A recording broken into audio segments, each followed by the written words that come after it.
poder darte también a ti, a tu obra, Señor mío. Por eso te alabamos, te bendecimos y te damos todo el honor y toda la gloria a ti, Señor. En el nombre de Jesús. Amén y amén. Gracias, Señor. Gracias, mi Dios.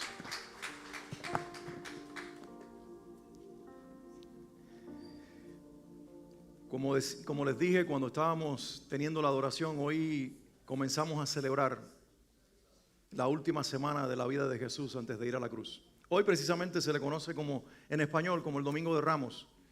En inglés es Palm Sunday. Es el momento en que Jesús entra en la ciudad de Jerusalén. Se le conoce como la entrada triunfal. Y hay una multitud que se reúne a los lados del camino con palmas de palmeras, precisamente, que ponen en el camino como preparando una entrada diferente. Y el Señor entra en ese pollino, en ese hijo de asna, en ese animalito sentado de una manera gloriosa para preparar el camino de la crucifixión. La gente que celebra y dice Hosana, Hosana al Hijo de David, no saben que Él no está entrando para quitarle el poder a Roma. Él está entrando para quitarle el poder a Satanás. Ellos piensan que es débil porque va a una cruz unos días más tarde y no saben que es poderoso precisamente por la cruz. Y es que Jesús está en su propia vida demostrando lo que más tarde Pablo nos dice a nosotros, que cuando nos hacemos débiles es que entonces somos fuertes. Porque el poder de Dios se perfecciona en nuestra debilidad. Nadie conoce mejor este secreto que el Hijo de Dios. Porque Él supo vencer a Satanás con un arma que el diablo no esperaba. ¿Tú escuchaste? El Hijo de Dios supo vencer al diablo con un arma que el diablo no esperaba. Él esperaba confrontación, esperaba guerra y esperaba a un Jesús resistiendo para no morir. Y Jesús dice, aquí estoy. Enmudece como una oveja y se deja llevar a la cruz. Y el diablo dice, ¿qué es esto? Celebra pensando que Jesús es ingenuo y que está vencido. Y no sabe que en esa aparente ingenuidad está el secreto de la victoria. El que guarda silencio es que sabe y conoce lo que va a pasar. Por eso la Biblia dice que por el gozo puesto delante de él sufrió la cruz. El diablo no sabía, porque quiero decirte algo, hay gente que maximiza el poder de Satanás. El diablo no conoce el futuro, como tampoco conoce mucho del presente. Él tal vez sabe tu pasado y por eso lo usa para manipularte, pero él no conoce la próxima hora de tu vida tan siquiera, pero Dios sí. Y el diablo piensa que todo terminará en una cruz, pero Jesús ve más allá de la cruz y te ve a ti y me ve a mí y comienza a celebrar en su dolor la victoria de llevarnos a nosotros con él a la casa del Padre, a la gloria de nuestro Dios. Y en esa aparente derrota está nuestra victoria, y en esa aparente debilidad está la victoria sobre el diablo. ¿Alguien celebra al Señor en este día? Hoy quiero compartirte un mensaje, una prédica que he titulado La última semana de Jesús. Y quiero invitarte a pensar esto. ¿Qué harías? Piensa por un momento este cuadro, esta imagen mental que te voy a crear para que pienses qué hacer. ¿Qué harías si supieras que esta es la última semana en la vida de alguien que amas y admiras? ¿Qué harías por esa persona si sabes que solamente te queda un periodo corto de una semana?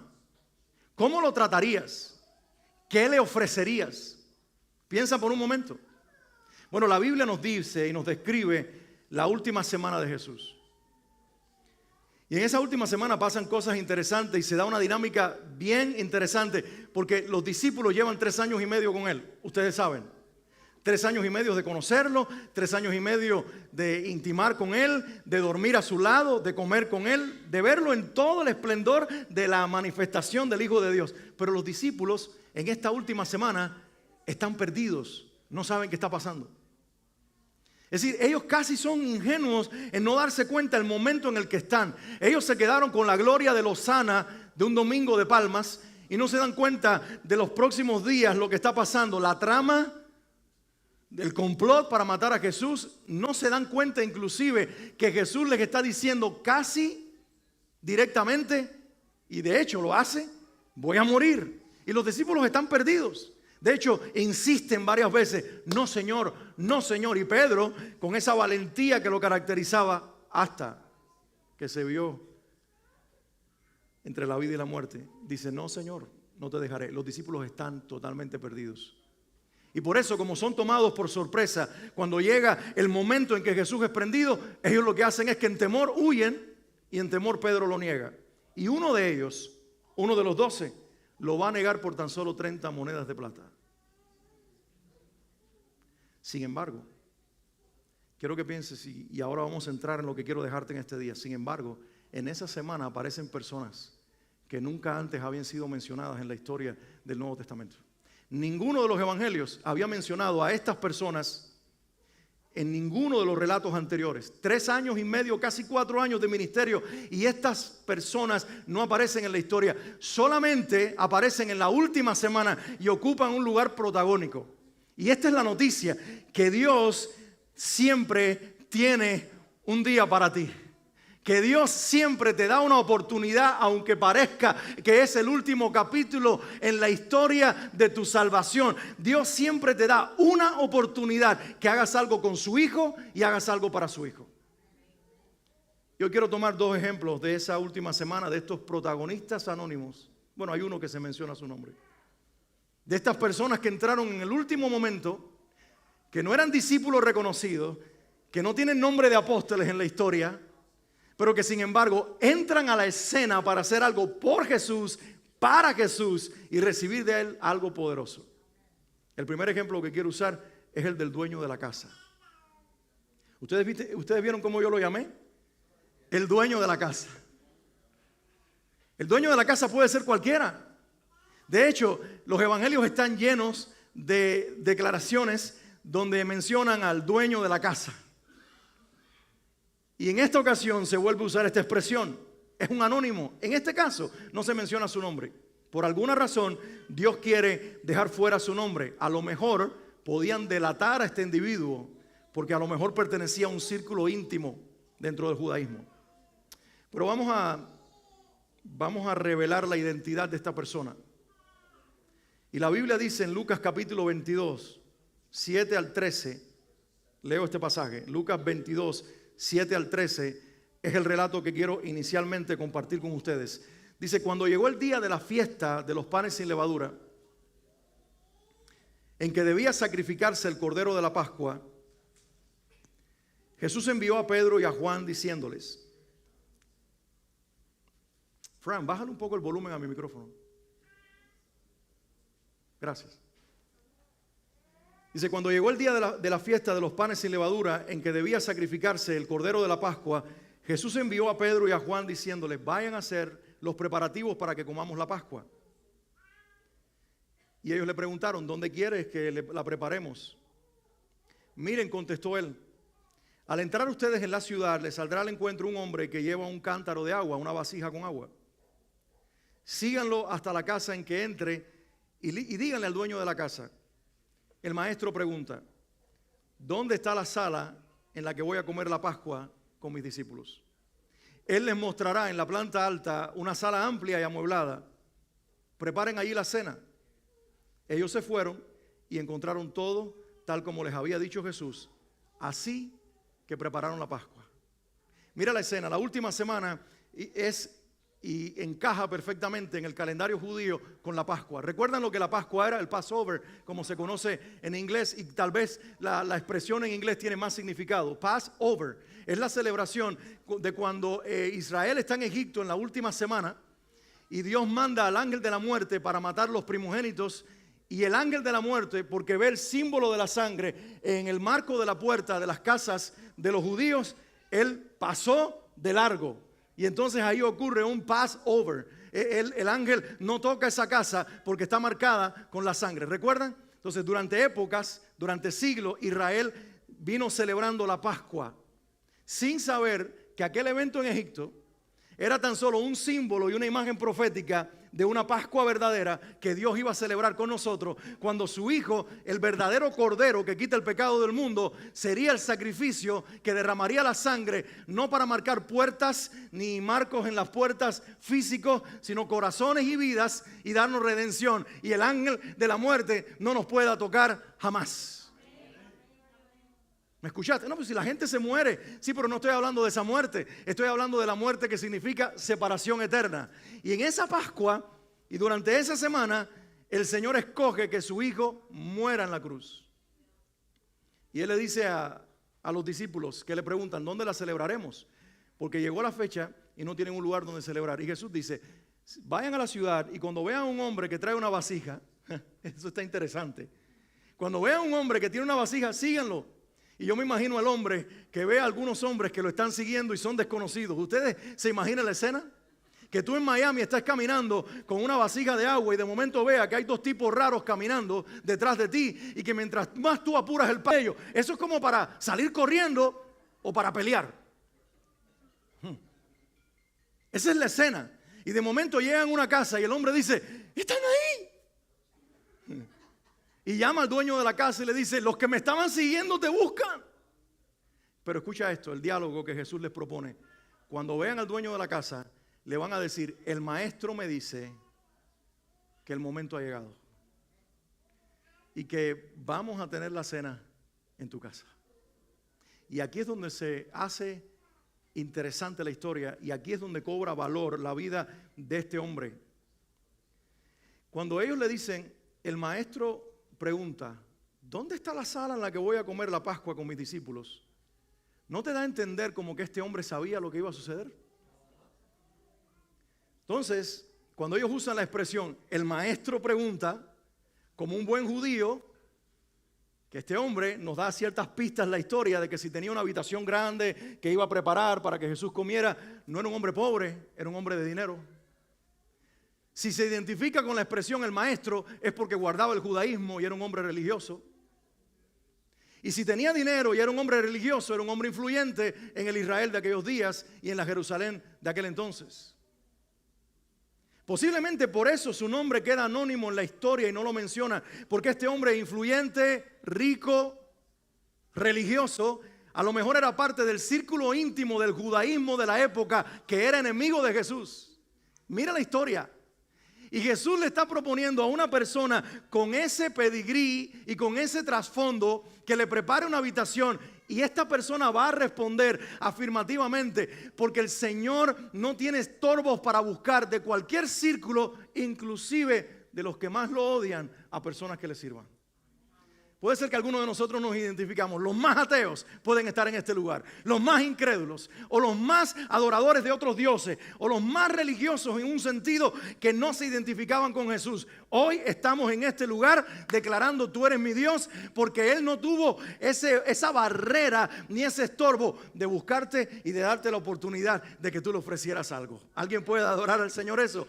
Porque algún día fuimos sorprendidos en nuestra incredulidad y en nuestra rechazo y en ser detractores de la cruz y de Jesús para volvernos servidores de Él. Este hombre ya parece entonces probablemente un discípulo, porque ellos le dicen el maestro. Y no sé si el escritor lo omite, pero no veo que él le diga cuál maestro, porque era muy común en aquellos tiempos en Israel que alguien fuera llamado rabí, maestro, pero también había que preguntar ¿a cuál te refieres? Porque eran tantos y había tantos maestros en aquel entonces y en la Pascua todos los maestros del judaísmo habían venido de todas las ciudades habidas y por haber y estaban precisamente en la ciudad de Jerusalén. Así que cuando te dicen el maestro, lo correcto y lo lógico era preguntar ¿cuál? Pero la historia lo omite, como si él entendiera y identificara que ellos tienen un maestro al que él logra reconocer. ¿No te parece? El maestro pregunta, ¿dónde está la habitación donde vamos a celebrar la Pascua? Y con esa pregunta y la disposición del hombre de ofrecerles la habitación, asumo que él estaba esperando que le dijeran, este es el tiempo indicado. Llegó el momento que tú estabas esperando. Wow, es un anónimo, es un desconocido. No pertenece al grupo selecto e íntimo de Jesús. No lleva 3 años y medio siguiéndole por todas partes. Aparece hasta el final de la historia, pero tiene un corazón preparado. A mí me sorprende la gente que no tiene la apariencia de parecer que son del Señor, pero en el último minuto hacen más que los demás. A mí me asombra esta gente que no está durante mucho tiempo siguiendo al Señor, pero un día te sorprenden con que el corazón estaba siendo preparado y hacen más que lo que se esperaba de los demás. Los discípulos van a correr. Pedro lo va a negar. Judas lo va a vender por 30 monedas de plata después de ver de cerca los milagros y la grandeza de Jesús. Y este hombre desconocido a la distancia y que no se puede revelar su nombre, ha estado esperando el día como ansioso. ¿Cuándo será el momento en que mi casa le sirva al Señor de señores, al Maestro de mi vida?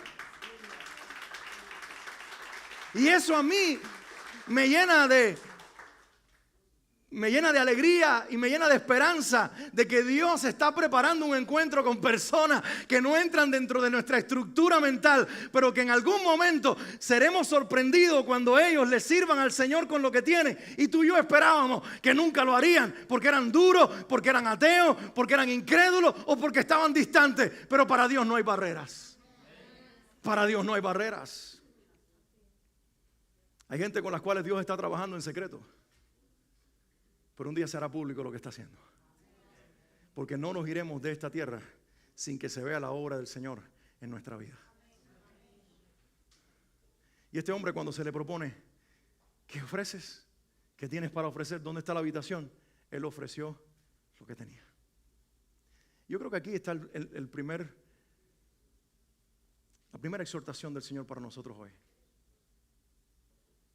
Porque nosotros hoy tenemos la oportunidad de ofrecerle algo al Señor. Y la pregunta es, ¿qué le vas a ofrecer tú al Señor hoy? Puede ser tu casa, para decirle a la gente de la iglesia, a tus vecinos, a tus parientes, venga, vamos a reunir una vez por semana, o 2 veces al mes, o una vez al mes, si no eres de los que quieres estar reunidos todo el tiempo. Pero vengan, vamos a comer un rato, y vamos a conocer juntos de ese que me cambió la vida. Dios está esperando gente en el pueblo de Dios, gente que diga, Señor, esta habitación la voy a consagrar para ti.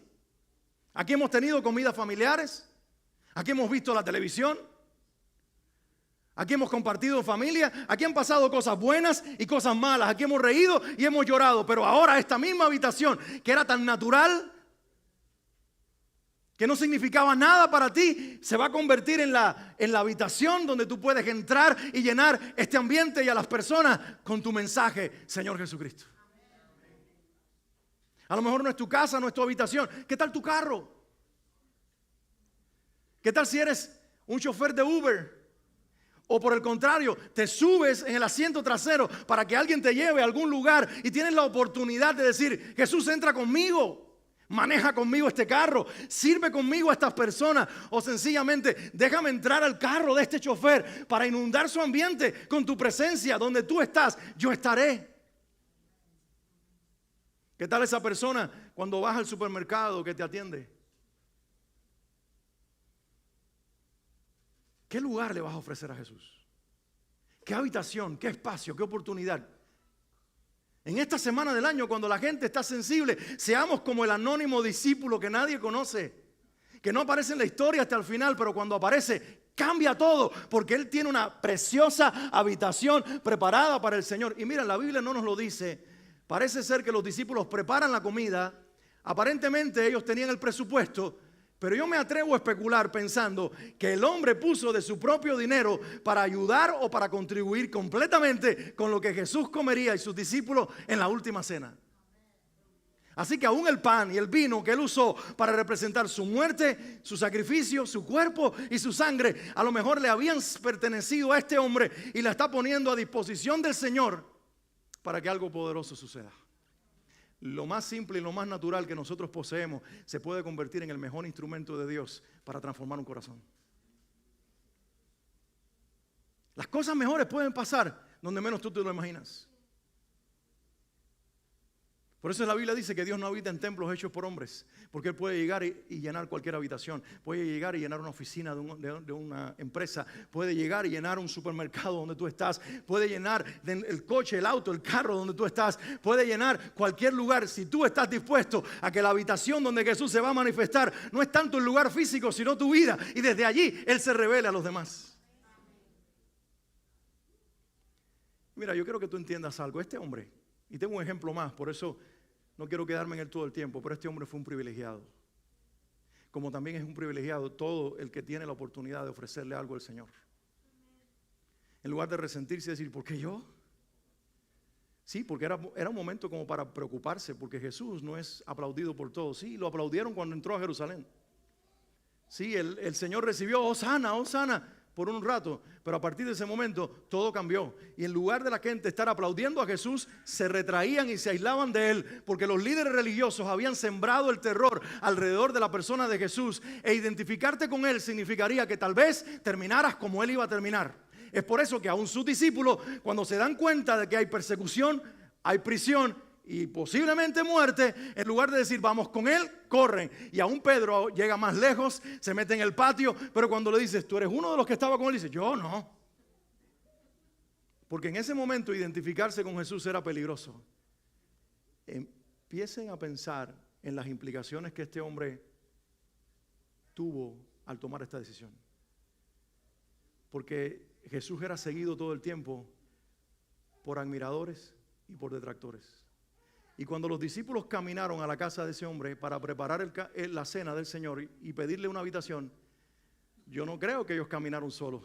Yo creo que a cierta distancia había un par de fariseos vestidos de negro que caminaban en la sombra diciendo, a ver a dónde van y a dónde los mandó Jesús. Y estaban allí husmeando y observando, oh, mira quién le abrió la puerta, es Pablo. O es Joe, o es Alpi, o es Ernesto.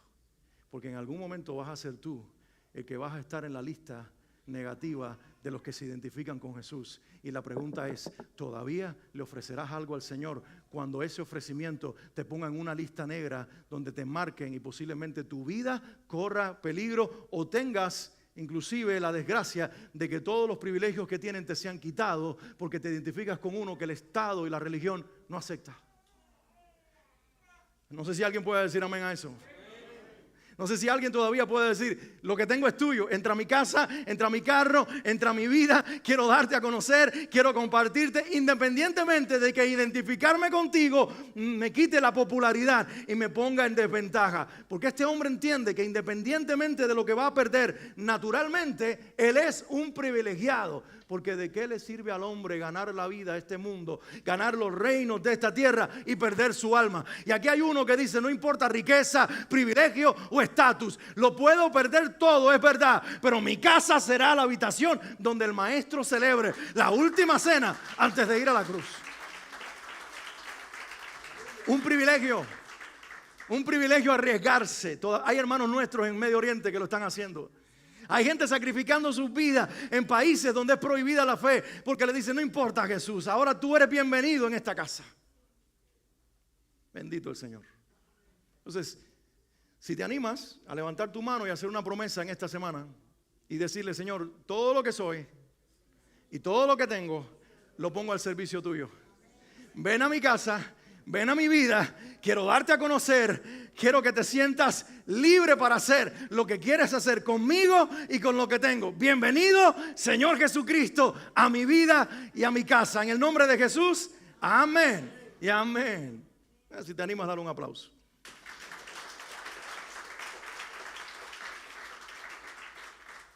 Así me das un chance y tomo agua. El segundo personaje y el último que voy a usar hoy es Simón de Cirene. ¿Lo has oído mencionar antes?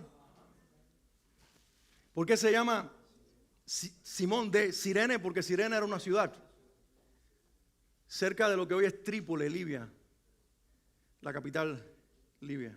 Es decir que él provenía de esa región. Posiblemente un hombre de tez oscura, un hombre de piel negra, un africano. Un africano de origen judío posiblemente. Porque no sé si ustedes saben que hay muchos judíos que en su sangre son israelitas que son africanos. Porque sus antepasados fueron a regiones africanas y ahí entonces hoy viven. Y él era de esa región. Y Simón de Cirene entra en la última escena y entra en el último minuto de la vida de Jesús antes de la cruz. Porque Jesús viene precisamente cargando el pedazo de la cruz donde lo van, de la madera donde lo van a crucificar. Recuerden que la cruz tiene un trozo de madera vertical que estaba ahí esperando, ya puesto, ya levantado, y había otro pedazo que era el horizontal, donde iba a ser el amarrado y después crucificado con unos clavos a esa madera. Y como parte del castigo, después de lacerarlo con los látigos, que tenían puntas de hueso y de hierro y la piel se la habían desgarrado, le ponen este pesado pedazo de madera encima a Jesús y lo hacen caminar un camino largo que se llama el Vía Crucis, o en español la Vía Dolorosa, desde el patio del sumo sacerdote, que estaba dentro de la ciudad, hasta salir de la ciudad y entrar al monte de la crucifixión, el Gólgota o la calavera. Todo ese recorrido para una persona que se está desangrando, que lleva horas de sufrimiento, que lleva horas de no ser hidratado, que le han dado golpes hasta desfigurarle el rostro y le han dado latigazos hasta arrancarle la piel de la espalda y de los brazos y estar literalmente con los músculos afuera, desangrándose antes de llegar a la cruz prácticamente. Y este hombre viene cargando ese pedazo de madera. Aunque Jesús es Dios, se hizo hombre. Y como carne y hueso que era, como ser humano que era, el cuerpo debilitado por la falta de hidratación, la sangre que estaba soltando y todos los golpes a los que había sido sometido, más el estrés que había vivido en las horas antes de entender lo que iba a vivir. Jesús pierde las fuerzas y cae al suelo con el pedazo de madera aplastándolo como un símbolo de lo que iba a suceder con el pecado que lo iba a aplastar a él para que nosotros no fuéramos más aplastados por el pecado. Y en ese momento entra en la escena este hombre llamado Simón de Cirene. Y esto es lo único que quiero leer. Uno de los evangelistas, Lucas, dice en el versículo 36 de Lucas 22. No es el único que lo menciona, pero quiero usar la descripción y la narración de Lucas para introducir a Simón como el segundo ejemplo de esta mañana o de esta tarde. Lucas dice, cuando se lo llevaban, echaron mano de un tal Simón de Cirene. Tal Simón de Cirene. Cuando dicen eso de alguien es porque, voy a mencionar el nombre, pero no era nadie. De un tal Simón de Cirene, que volvía del campo y le dieron la cruz para que la cargara detrás de Jesús. Alguien puede decir buena suerte, alguien puede decir mala suerte. Porque la historia dice que este tal Simón de Cirene no venía con la procesión saliendo de la ciudad. Venía regresando del campo sin saber lo que está pasando en la ciudad. Posiblemente había estado en alguna aldea comerciando, comprando, vendiendo o tal vez trabajando o sencillamente esperando que llegaran los días cruciales de la Pascua y voy a conocer las aldeas encantadas de Israel. Y cuando viene regresando a la ciudad sin saber lo que está pasando, escucha la algarabía, la multitud y se da cuenta que algo está sucediendo que no parece una celebración. Pero el hombre todavía está medio perdido. Y la Biblia dice que a ese tal Simón, que no era parte de la procesión, que no tenía nada que ver con el ambiente de la crucifixión, le pusieron la cruz encima para que la cargara detrás de Jesús. Mira, este es un extranjero, no es israelita, al menos no vive en Jerusalén, no vive en la tierra de Israel. Tal vez tenga sangre judía, pero vive en África, no pertenece al contexto. Este hombre no es parte de la cultura, no está envuelto en la situación, no ha estado 3 años y medio alrededor de la persona de Jesús. Es un extranjero, es un foráneo en todo el sentido de la palabra. Es alguien que no pertenece a esta historia. Y de momento se ve que no solamente está viviendo como testigo ocular la historia, sino que lo hacen protagonista en la historia. Porque es el único que tiene el privilegio, escuchen estas palabras, el privilegio de cargarle temporalmente la cruz a Jesús.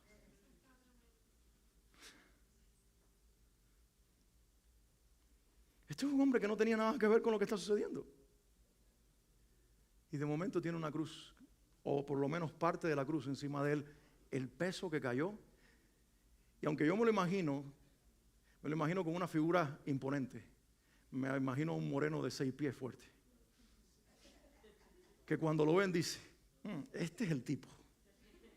Este es el hombre. Ven acá. Y le dan una orden, los romanos.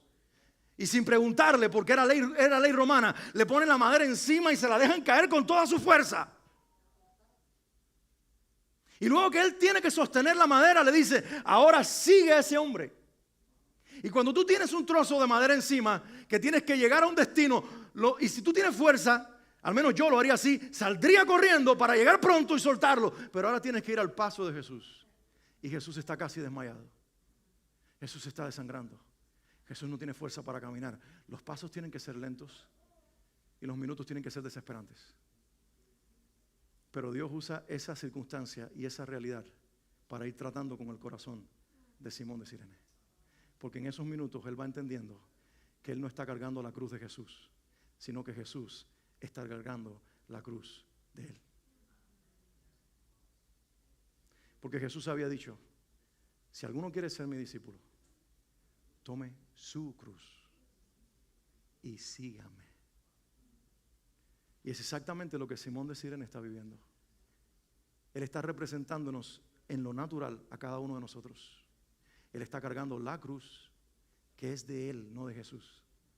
Y está siguiendo a Jesús, como Jesús lo dijo, hasta convertirse en un discípulo. Tal vez te preguntas por qué Dios te pone situaciones difíciles en la vida que son tan lentas y tú quieres correr y no cambian y tú quieres cambiarlas. Tal vez te preguntas por qué pareciera que mientras otros celebran tú tienes que sufrir. Tal vez te preguntas por qué tienes casi como el peso de una cruz encima de ti, porque ese es el precio del discipulado. Porque Dios quiere que tú entiendas que por el peso de esa cruz, tal vez no de madera, de circunstancia, eso que tú estás sufriendo, eso que tú estás enfrentando, se te está revelando lo que tu maestro hizo por ti en la cruz del Calvario. Cada momento que tú no entiendes, cada situación que no tienes explicación para ella, cada momento que te hace sufrir, que te hace padecer, que te hace caminar lento en la vida cuando quieres correr y soltar la carga, es el Señor diciéndote, yo soporté más por ti y no era mi cruz, era la tuya. Para que tú entiendas, como Simón de Cirene, que él está teniendo el mayor privilegio de la historia, no solo de cargar la cruz de Jesús, no, el mayor privilegio de la historia en la vida de Cirene, Simón de Cirene, no es cargar la madera hasta llegar al Gólgota, es cuando finalmente se la traspasa a Jesús. Y en el momento que él le traspasa ese pedazo de madera a Jesús, yo estoy seguro que el Señor le está revelando la libertad de la salvación y le está diciendo, esto es lo que está sucediendo ahora contigo, tú eres culpable y mereces esa cruz y mereces morir en ella, pero es este inocente, sin culpa, el que ahora va a morir, Simón, en tu lugar, y si tú lo crees, serás libre para siempre, amén.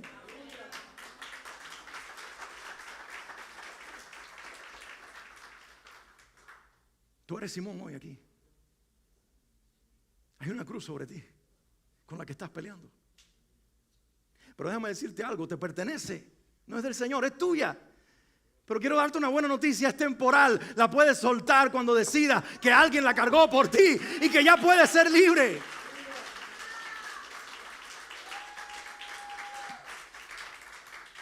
Hace algunas semanas atrás, y aquí comenzó la inspiración de Simón de Cirene, William estaba dando una clase y estaba mencionando una ley judía. Están estudiando a las 10 de la mañana el Sermón del Monte. Y dentro de los pasajes del Sermón del Monte aparece una ley donde Jesús maneja esto para enseñarnos un principio. Dice, si le piden ir 1 milla, caminen 2. Y él explicaba que eso tiene que ver con una ley judía, una ley romana, mejor dicho, donde los romanos por ley podían tomar a cualquier persona y decirle, llévame la carga, mi carga, la que yo tengo que caminar, pero tengo la autoridad, ahora la vas a llevar por 1 milla. Y Jesús viene y dice, no la caminen por 1 milla, camínenla por 2. Sorpréndanlos con el extra para que ellos digan cómo es posible que esta gente se goce en hacer lo que para ellos es una imposición. Y cuando yo estaba escuchando esta enseñanza de mi hermano William, el Espíritu Santo me habló y trajo a memoria a Simón de Cirene y me dijo estas palabras el Espíritu Santo, y por eso les estoy hablando a ustedes. Yo usé una ley injusta de los hombres para transformarle la vida a un hombre. Yo usé una ley romana impositiva de obligarte a cargar una carga por milla, el Vía Crucis, para que ese hombre, bajo el yugo y el peso de una ley romana, fuera transformado por el poder de Dios. Estaba sucediendo. Aún la injusticia de los hombres de la que tú te quejas, levantas el puño y dices, Dios, hazme justicia. No entiendes que Dios estuvo detrás. No lo hizo Él, pero permitió el diseño malo de los hombres. Porque ahí estaba tu transformación. Ahí estaba tu libertad. Ahí estaba tu salvación. ¿O acaso no fueron las cosas malas muchas veces que te sucedieron en la vida las que te arrastraron a Dios? Tal vez no fue una cama de un hospital tuya o de un ser querido la que te hizo decir, Dios, ¿dónde estás? Y Él vino. O la muerte, donde te robaran una propiedad o cualquier aparente tragedia. Era esa cruz que empezaste a cargar hasta darte cuenta que te la merecías. Y sin embargo uno te quitó lo que tú te merecías para poner sobre ti lo que no merecías. Su salvación.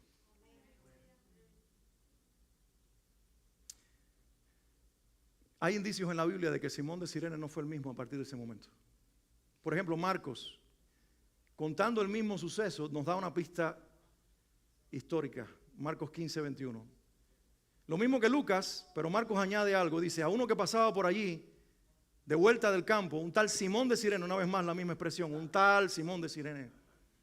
Dios como queriéndonos decir, no te creas, no estás haciendo nada sublime. Un tal Simón de Cirene, y aquí viene el dato histórico, padre de Alejandro y de Rufo, lo obligaron a llevar la cruz. Si Marcos añade el nombre de sus hijos, es porque aquellos que leerán el Evangelio de Marcos conocen a Alejandro y a Rufo. Y los que van a leer el Evangelio de Marcos son cristianos. Así que Alejandro y Rufo, para el momento que Marcos escribe su evangelio, eran conocidos en la comunidad de creyentes en la iglesia del primer siglo. Y eran los hijos de Simón de Cirene. ¿Cómo crees que ellos conocieron del Señor? Porque su padre le cargó la cruz al maestro y no fue el mismo. ¿Cómo el hombre, tomando una decisión por el Salvador, le cambia la historia a sus hijos? Hechos 13:1. La gran mayoría de los eruditos bíblicos coinciden que este Simón en esta historia es el Simón de la cruz. Dice, en la iglesia de Antioquía, el mejor modelo de iglesia en todo el Nuevo Testamento, había profetas y maestros. Y menciona algunos nombres. Dentro de esos profetas estaban Bernabé. ¿Alguien ha escuchado el nombre de Bernabé? Claro, el amigo de Pablo, el que lo trae a la iglesia, Bernabé. Estaba también Manaén, que se había creado con Herodes, el tetrarca. Estaba Lucio de Cirene. ¿Les parece este nombre conocido? Pero junto con Lucio de Cirene se menciona un nombre, Simeón o Simón, apodado el Negro, africano de Cirene. Y también estaba Saulo. Ahí está en la iglesia posiblemente Simón. Ya es un maestro, es un profeta. Porque cargó la cruz del Señor, o más bien porque cargó su cruz y el Señor la cargó por él. Y es liberado y se convierte en un profeta para siempre, para servir al Señor. Y hay un dato más histórico en la Biblia, Romanos 16:13, en la parte final, cuando Pablo está haciendo sus saludos a la iglesia, dice, saluden a Rufo. Rufo, el hijo de Simón. Dice, salúdenlo. Es un distinguido creyente en el Señor. Y saluden a su madre también, que para mí ha sido como una madre. Entonces nos damos cuenta de que esta familia se volvió una familia influyente y por Dios en la iglesia, al punto de que la mujer de Simón era casi como una madre adoptiva del apóstol de los gentiles que escribió la mayoría de las cartas del Nuevo Testamento. Por un pedazo de madera que sorprendió a un hombre que sin beberla ni comerla entró a una ciudad justo cuando el que salía para ser crucificado era nada más y nada menos que su Salvador. Eso a mí me habla de un Dios intencional que aún en la última semana de la vida de su hijo todavía está buscando gente para salvar. Y eso a mí me habla de un Dios intencional que en la última semana de la humanidad, que estamos a punto de ver el regreso del Hijo de Dios, Él todavía está buscando gente para traer un encuentro con ellos y que cada uno de esas personas pueda tener un despertar espiritual, un nuevo nacimiento, un encuentro como el Salvador y volverse parte de tu familia y mi familia, que es la familia de Dios. ¿Oraremos por ellos? Le pediremos al Señor que en esta semana los Simón de esta ciudad carguen la cruz y se den cuenta que les pertenece, pero uno ya la cargó por ellos, y veamos la libertad de estos Simón. Pudiera ser que seas alguno de ustedes que está aquí o mirándome en la cámara. Este es tu día. No lo dejes pasar. Este es tu momento de salvación. Yo no estoy dramatizando una historia. Estoy presentándote la oportunidad de conocer a Jesús. Y de hoy levantar tu mano y decir, Señor Jesús, gracias por cargar mi cruz. Gracias porque mi culpa cayó sobre ti Gracias porque tú te hiciste pecado en mi lugar. Ahora yo puedo entrar a la familia de Dios y convertirme en un hijo de tu Padre y ser hijo de Dios como tú lo eres. Gracias porque tu muerte es mi vida. Porque tu sacrificio es mi victoria. Esa puede ser tu oración hoy. Y si la haces, vas a ser perdonado y vas a ser reconciliado y va a comenzar una nueva vida para ti. El Espíritu Santo va a venir a tu vida y te va a enseñar cómo caminar con el Señor. Déjeme concluir este mensaje. 3 años y medio de ministerio. 12 discípulos íntimos, seguidores de Jesús. Y una multitud de seguidores también que ha venido siguiéndolo a lo largo del tiempo. Han comido pan y peces multiplicados. Han sido librados de muchas situaciones. Hay cojos que ahora caminan normal porque en 3 años y medio de ministerio Jesús les sanó la cojera. Hay ciegos que están viendo la vida y los colores del mundo por primera vez porque Jesús les devolvió la vista. Hay muertos que ahora están caminando vivos porque Jesús los resucitó en estos 3 años de ministerio. Pero en la última semana, digan conmigo, la última semana. En la última semana Dios decide todavía involucrar por lo menos, y podemos descubrir más, por lo menos 2 personas desconocidas en la historia de su Hijo. No le bastó sanar cojos, dar vista a ciegos, resucitar muertos, dar de comer a los hambrientos y buscar discípulos íntimos. No le bastó. Él todavía tenía gente que reconciliar con su Hijo. Jesús vino para salvar a la humanidad. Jesús vino para salvarnos a nosotros. Di conmigo, Jesús vino para salvarme a mí. Jesús vino para salvarme a mí.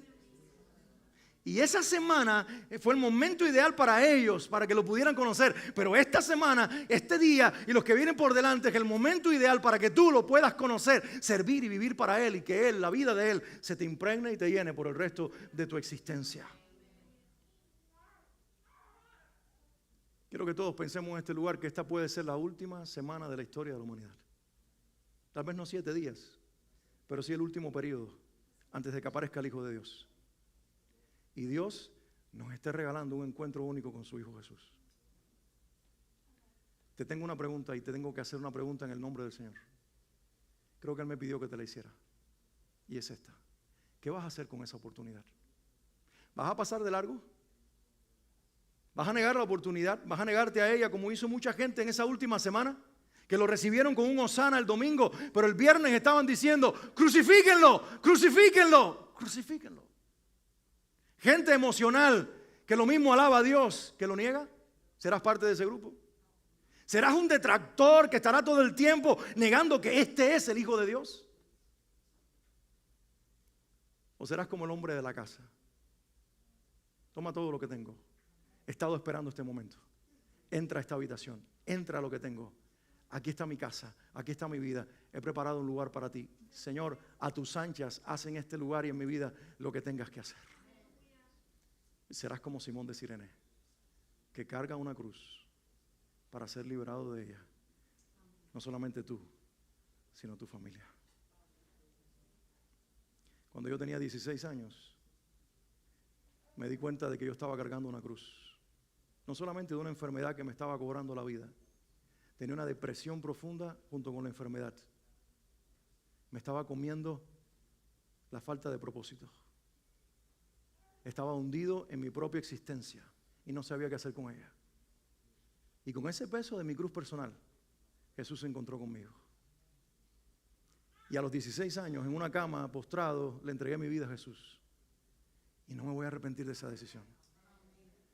Hoy puedo darle gracias al Señor de que estamos junto con mi esposa, que también tomó en su momento una decisión por Cristo, construyendo una familia y pasando un legado de fe.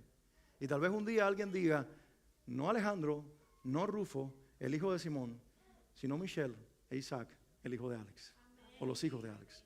Y tal vez un día alguien diga, los hijos de este, los hijos de aquel, los hijos del otro, porque estamos construyendo un legado generacional que comenzó con una cruz que cargamos, nuestra, pero con una cruz que Él comenzó a cargar por nosotros hasta liberarnos. No dejes que el peso de tu existencia siga aplastándote y comienza a entregarle tu vida a Jesús para que tu peso sea transferido a Él y su bendición venga a vivir dentro de ti. No hay mejor transferencia que esa, que tú puedas ser liberado de ti mismo para que Dios venga a llenar tu vida. Invitarle que todos se pongan de pie. La pregunta sigue latiendo en este lugar, está latente. ¿Qué vas a hacer con esta oportunidad? ¿Cómo vas a responder a la oportunidad que te está dando Jesús en esta semana? ¿Qué le vas a ofrecer? Y yo no te voy a decir qué. Cierra tus ojos por un momento. Cierra tus ojos un momentito. Y algo te está pidiendo Dios. Puede ser tu vida, puede ser tu casa, puede ser todo lo que tienes, puede ser algo de lo que tienes. Estoy seguro que es tu corazón por encima de todo. Y si ya se lo entregaste y eres una hija de Dios, eres un hijo de Dios, hoy se lo vas a reiterar y hoy le vas a decir: Señor, en esta temporada de mi vida voy a vivir más intensamente, más consagrado, más consagrada. Voy a servirte mejor, voy a poner a disposición tuya mejor lo que tengo. No voy a ser mediocre, no te voy a dar a medias. Voy a servirte mejor. Voy a vivir mejor para ti. Y si todavía no habías tenido la oportunidad de conocer a Jesús, ahí donde estás, te invito a levantar tu mano y tu corazón delante de Dios y decirle: Señor Jesucristo, hoy te recibo. Hoy reconozco que me perdonas de todos mis pecados y hoy me arrepiento precisamente de ofenderte a ti, de hacerme daño a mí y de hacerle daño a los demás. Pero hoy recibo el perdón que tú me ofreces y te doy gracias.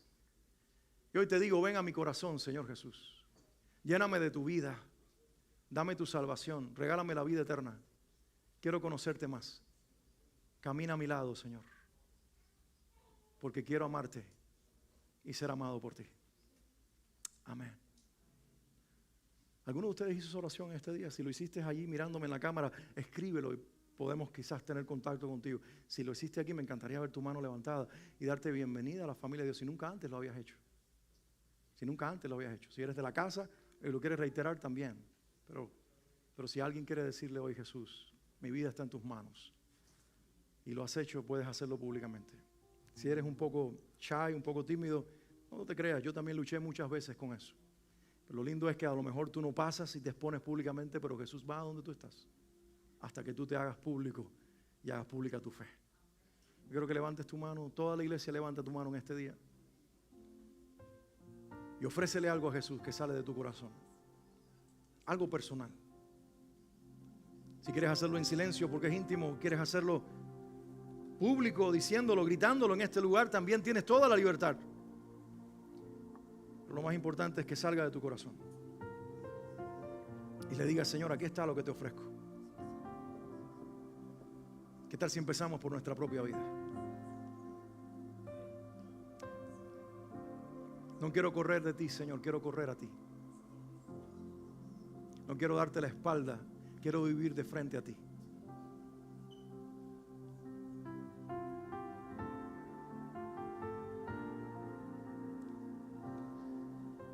No quiero vivir desconociendo, Señor, que todo te pertenece, sino por el contrario, ofrecerte todo. Mi casa, mi familia, mi vida. Gracias, Señor Jesucristo, porque no te limitaste y viniste. Gracias porque caminaste este camino y moriste en esa cruz. Nunca más seré igual. Desde que te conocí, todo cambió. Eres la mejor decisión de mi vida. Y si alguien lo cree, se lo puede decir en este momento. Sí, Señor. Eres la mejor decisión de mi vida. Nada mejor me ha sucedido después de ti. Nada mejor me ha sucedido. Y todo lo bueno que me sucede te lo debo a ti, Señor. La gente linda alrededor de nuestras vidas, tú las trajiste, Señor. Las oportunidades, los privilegios, las bendiciones son tuyas. El estar vivo es un regalo tuyo. El poder creerte, servirte y compartirte es un privilegio. Por eso, Señor, no viviremos la vida como si no valiera para ti. La vamos a vivir para ti. Hoy nuestras vidas las ponemos en tus manos. Como la casa de aquel hombre. Entra al lugar más íntimo de nuestra vida, Señor, y ahí celebra tu fiesta. Come con nosotros. Y úsanos, Señor, para que de nosotros el pan salga y demos de comer espiritualmente y, si es posible, también físicamente a otras personas. Úsanos, Señor, para que Cristo sea conocido en esta ciudad y la gente que hoy carga cruces sea liberada y entiendan que ya tú las cargaste por ellos para que sean libres. El pueblo de Dios dice amén y amén. Vamos a cantarle al Señor.